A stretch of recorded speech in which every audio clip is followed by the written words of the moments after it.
السلام علیکم دوستو، گلگت بلتستان کے الیکشنز کے حوالے سے میں نے صبح بھی اپنا ولاگ کیا تھا، اور آپ لوگوں کی فرمائش پر کل جب میں نے عید کے تیسرے دن پی ٹی آئی کے حوالے سے مفصل جائزہ پیش کیا، اپنی نیومرولوجیکل کیلکولیشنز کل کی تاریخ کے اعتبار سے پیش کی، پی ٹی آئی اور تحریک تحفظ آئین پاکستان کے جو اگلے متوقع لاہے عمل ہیں اور ان کو کن کی سپورٹ حاصل ہے، اس حوالے سے اس دوران میں آپ کے سوالات جتنے بھی ریسیو ہوئے، میجورٹی آف دا کویسچنز جو تھے وہ گلگت بلتستان کے حوالے سے تھے۔ اور آج صبح جب میں نے اپنا ولاگ اور مفصل جو الیکشنز کے رزلٹ کیا آ سکتے ہیں اور آنے والے دنوں میں گلگت بلتستان کا انوائرمنٹ یا پولیٹیکل کلچر کس سینیریو کے اندر شفٹ ہونے جا رہا ہے، اس حوالے سے تمام تر پریڈکشنز کی، لیکن اس کے بعد کچھ ایسی ڈیولپمنٹ سامنے آئیں جن میں ایک تو یہ تھی کہ اسد قیصر کو اسکردو جانے سے روکنے کے لیے اسلام آباد ایئرپورٹ کے اوپر پنجاب پولیس نے، یا راولپنڈی پولیس آپ کہہ سکتے ہیں، انہوں نے سیکیورٹی کے نام پہ ایک ایسا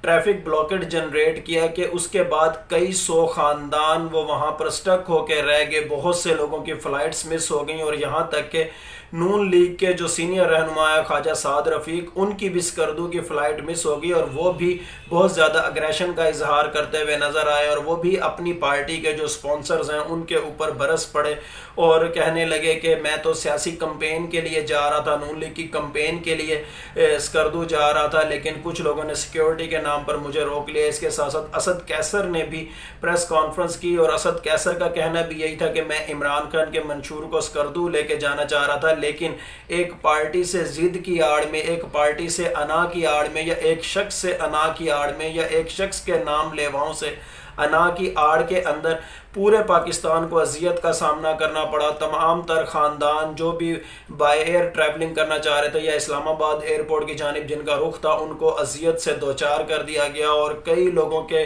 لاکھوں روپے ڈوب گئے ایئر ٹکٹس کے حوالے سے، اور لوگ واضح اعتبار سے گالیاں دیتے ہوئے بھی نظر آ رہے تھے۔ اور اس زمن میں اب میں اس وقت آپ کے سامنے گلگت بلتستان کے الیکشنز کے حوالے سے دوسرا ولاگ کرنے جا رہا ہوں، اور نیومرولوجیکل کیلکولیشنز اسی 5 اور 5 کی کمپیٹیبلٹی کے اکارڈنگ بتاؤں گا، جس کے حوالے سے میں صبح آپ کو واضح طور پر بتا چکا ہوں کہ 5 اور 5 کی کمپیٹیبلٹی کیا ہوتی ہے، کس طریقے سے یہ کام کرتے ہیں۔ گلگت بلتستان کے سینیریو کے اندر گلگت بلتستان کا نمبر بھی اگر 5 پر آتا ہے، یا 7 جون 2026 کا نمبر بھی اگر 5 پر آتا ہے، تو آنے والے دنوں میں 5 اور 5 کی کمپیٹیبلٹی گلگت بلتستان کے پولیٹیکل کلچر کو کس طرف لے کے جا رہی ہے، اور گلگت بلتستان میں جو پولیٹیکل انوائرمنٹ آنے والے دنوں میں کس ڈائمینشن کے اندر ایمرج ہونے جا رہا ہے، اس حوالے سے واضح طور پر صبح بھی میں پریڈکشنز کر چکا ہوں۔ اور پھر گلگت بلتستان اور وفاق کے درمیان میں ایک تناؤ، ایک رفٹ جو جنریٹ ہونے جا رہی ہے، اور اس کی بیس پر وفاقی حکومت کے اوپر جو ٹینشن آنے جا رہی ہے، اس حوالے سے تو صبح کا ولاگ آپ میں سے جس نے دیکھا ہوگا یقیناً اس کو دوبارہ دہرانے کی ضرورت بھی نہیں ہے۔ آج صبح میں واضح طور پر مفصل انداز میں اس حوالے سے بول پڑا ہوں، لیکن اب آپ کو یہاں پر اگر میں نیومرولوجیکلی کچھ باتیں کروں، پہلی بات تو یہ ہے کہ راولپنڈی پولیس نے جس طرح سے پی ٹی آئی کے سینئر رہنما اسد قیصر کو، جو قومی اسمبلی کے سابقہ اسپیکر بھی ہیں، ان کو روکنے کے حوالے سے جس طرح کے ایکٹس کا، جس طرح کی ایکٹیویٹیز کا مظاہرہ کیا، ہمارے پاکستان کے سیاسی کلچر کے اندر، پولیٹیکل کلچر کے اندر جو ایک رومانٹسزم پر مبنی افسانے بہت زیادہ گردش کر رہے ہیں، ان کو کہیں نہ کہیں حقیقت کا پہناوا ملنے لگ گیا۔ لوگ باتیں کرنے لگ گئے ہیں کہ دیکھو جو روکنا چاہ رہے ہیں اور جو روک رہے ہیں، ان دونوں کے درمیان میں کس طریقے سے آپس میں ایک رومانوی ربط نظر آ رہا ہے۔ لیکن بہرحال افسانے اور حقیقت، اس کے بارے میں انالیسس تو آپ خود کر سکتے ہیں، لیکن اب آنے والے دنوں کے حوالے سے کیا نظر آتا ہے؟ ایک تو یہ کہ پی ٹی آئی کو روکنے کے حوالے سے ہر ممکن مزید کوشش کی جائے گی کہ پی ٹی آئی کے لیڈران کسی طرح گلگت بلتستان کا رخ نہ کر سکیں، چاہے وہ سہیل آفریدی ہیں، چاہے وہ کے پی کے کی صوبائی اسمبلی سے تعلق رکھنے والے دیگر صوبائی وزراء، یا خیبر پختونخوا کے جو پی ٹی آئی کے لیڈران ہیں، چاہے وہ چترال کے راستے سے، کوہستان کے راستے سے جانا چاہیں، چاہے وہ بائی روڈ شاہراہ کراکرم کے حوالے طرف سے جانا چاہیں، چاہے وہ بائی ایئر جانا چاہیں، سیکیورٹی کے نام پر، سمگلنگ کے نام پر، لا اینڈ آرڈر کے نام پر ان کو روکنے کی ہر ممکن کوشش کی جائے گی۔ اور اس زمن میں نون لیگ کے بھی لیڈر اگر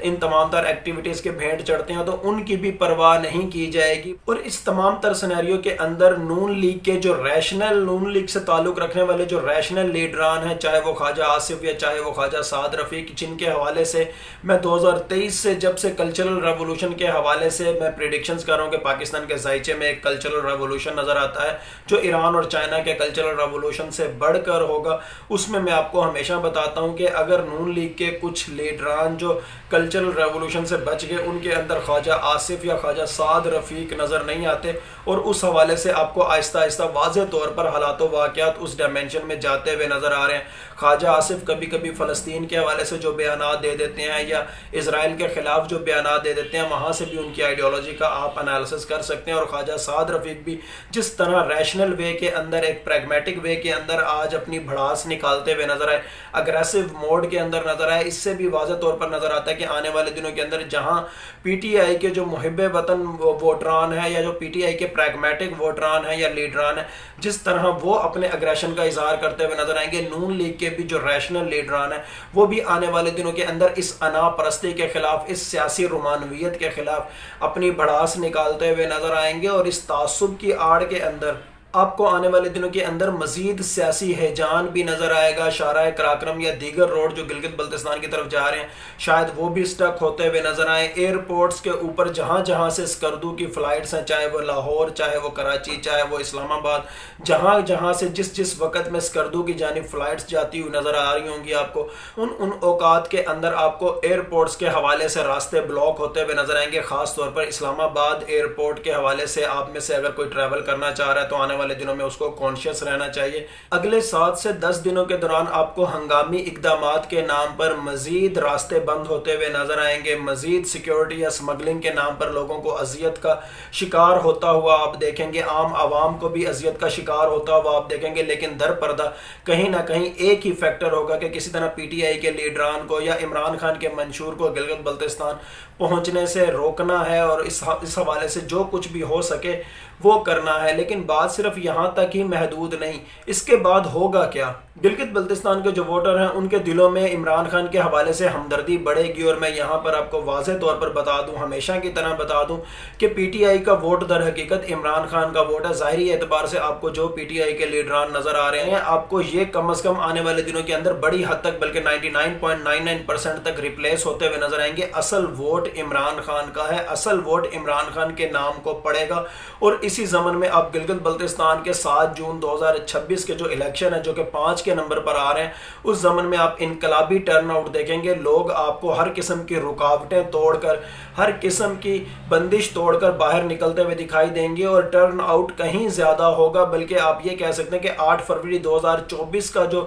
الیکشن تھا اس سے بھی زیادہ کا ریئیکشن آپ کو، الیکٹورل ریئیکشن آپ کو یہاں پر نظر آئے گا، بلکہ میں اس کو اگر یہ کہوں کہ الیکٹورل ریولوشنری ریئیکشن آپ کو ٹرن آؤٹ کی صورت میں گلگت بلتستان میں نظر آئے گا، تو یہ بھی کوئی چھوٹا ہی لفظ ہوگا، اس سے بھی بڑا آپ کو اگریشن نظر آ سکتا ہے۔ اور آنے والے 48 گھنٹوں کے اندر، 24 سے 48 گھنٹوں کے اندر یہ جو کچھ آج ایئرپورٹ کے باہر ہوا، یا جس طرح لوگوں کا راستہ روکا گیا، فیملیز کا راستہ روکا گیا، اسد کیسر کو بھی نہیں جانے دیا گیا اور خواجہ سعد رفیق کو بھی روک لیا گیا، اس ضمن میں آپ کو پی ٹی آئی اور مجلس وحدت المسلمین آنے والے دنوں کے اندر ہڑتال کا، اسٹرائک کا یا احتجاج کے حوالے سے اعلان کرتی ہوئی آپ کو نظر آئے گی۔ اور آپ کو آج اس وقت تو آپ کو 30 مئی 2026 ہے، اس وقت میں آپ کو اس وقت شام کے 5 بجے آپ کو بتا رہا ہوں کہ کل سے لے کے آنے والے 2 سے 3 دنوں کے اندر آپ کو پی ٹی آئی اور ایم ڈبلیو ایم کی جانب سے شاید ہڑتال کی، شاید احتجاج کی اور شاید پروٹیسٹ کی، اس حوالے سے آپ کو کال کی آوازیں سنائی دیں۔ لیکن میں آپ کو پھر یہی کہہ رہا ہوں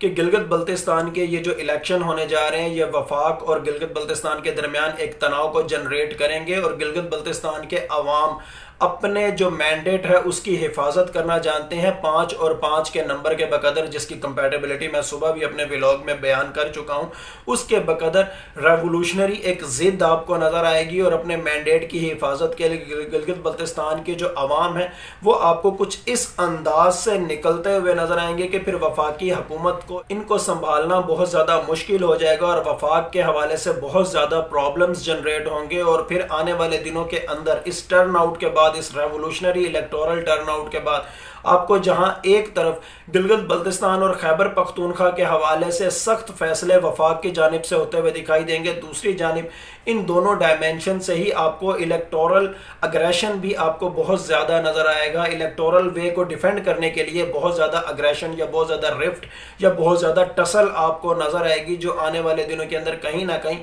پاکستان کے ذائچے میں ایک بھونچال کو جنم دینے والی ہے، اور اس بھونچال میں کہیں نہ کہیں درہ خیبر سے اٹھنے والی آندھی کا بھی کوئی نہ کوئی رول ہوگا، اور ڈوڈیال یا میرپور کے قریب پانیوں کے اندر سے بھی بھونچال کا کہیں نہ کہیں اس کے اندر تعلق ہوگا۔ لیکن بہرحال پاکستان کا پولیٹیکل انوائرمنٹ چینج ہونے والا ہے۔ کل بھی مجھے کچھ لوگوں نے بتایا کہ جی این این پہ 2 آسٹرولوجر بیٹھے ہوئے تھے، ایک میل اور ایک فیمیل، اور انہوں نے اگست کے حوالے سے یا باقی بھی جتنی نیشنل یا انٹرنیشنل پولیٹکس کے حوالے سے پریڈکشنز کی، 99% انہوں نے تمام تر پریڈکشنز میری ہی انڈورس کی۔ بہرحال ان دونوں صاحبان کا شکریہ، ایک میل اور ایک فیمیل، دونوں صاحبان کا شکریہ کہ اگر وہ میری پریڈکشنز اتنے سینئر ہونے کے باوجود بھی اگر انڈورس یا کوٹ کر رہے ہوتے ہیں۔ لیکن بہرحال میں پھر بھی یہی کہوں گا کہ نیومرولوجی غیب کا علم بالکل بھی نہیں ہے، یہ سائیکو اینتھروپولوجی ہے، سائیکولوجی اور اینتھروپولوجی کی مشترک برانچ ہے۔ اگر آپ میں سے کوئی نیومرولوجی کو آسٹرولوجی یا اس سے ملتا جلتا کوئی توہم پرستانہ علم سمجھتا ہے، یا پھر آپ میں سے کوئی اس کو نعوذ باللہ غیب کا علم سمجھتا ہے، تو اسے میرا ولاگ بالکل بھی نہیں دیکھنا چاہیے۔ اور اگر آپ میں سے کوئی مجھے آسٹرولوجر سمجھتا ہے تب بھی اسے میرا ولاگ بالکل بھی نہیں دیکھنا چاہیے۔ اور اس کے ساتھ ساتھ میرے ایمان کا تقاضا ہے ہمیشہ کی طرح یہی کہوں، ہوتا وہی ہے جو اللہ تعالیٰ چاہتے ہیں۔ اللہ تعالیٰ چاہیں تو یہ سب کچھ ہو، اللہ تعالیٰ چاہیں تو کچھ بھی نہ ہو، اللہ تعالیٰ چاہیں تو کچھ ہو اور کچھ نہ ہو۔ بلا شبہ غیب کا علم صرف اور صرف اللہ تعالیٰ کی ذات کو ہے۔ Thank you so much.